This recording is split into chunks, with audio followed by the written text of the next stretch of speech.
There's only one game at West Point this weekend, and it's going to be a good one as two nationally ranked teams do battle at the Anderson Rugby Complex Saturday afternoon. The Army West Point Black Knights, who are currently ranked 5th in the nation, take on Wheeling Jesuit, who's currently ranked 9th. Army comes into this game 2-0 with a 48-0 shutout win over Buffalo in their season opener and a 55-0 shutout win against St. Bonaventure last weekend. The Black Knights are going to look to improve upon their successes in those two games, as well as tweak a couple of things they didn't do so well as they look to go 3-0 on the season and defeat their first ranked opponent this year. I thought our performances were pretty strong in the first two games. For me, the most pleasing aspect was the improvement of performance 2 from performance 1, and I hope we can continue to improve at that clip.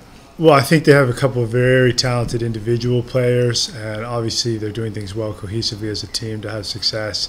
I don't know if that makes them different from opponents before, but our primary focus is, again, improving at the same clip we had before, or even better.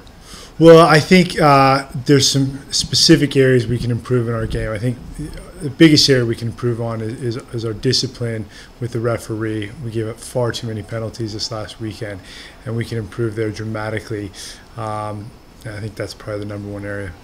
There's a bunch of Army teams in action on the road this weekend. We'll get things started with the golf team as they take part in the Golf Week Conference Challenge. The men's and women's cross-country team will be in the Beantown Challenge. The football team will be out at Eastern Michigan Saturday at 6 p.m. kickoff. The sprint football team will be down in New Jersey taking on Princeton as they look to go 2-0 on the season. The volleyball team will be out at Colgate in their second conference game as they look to remain perfect in Patriot League play. The Army West Point men's and women's soccer team will be at Lafayette. It'll be the men's first conference game and the women's second.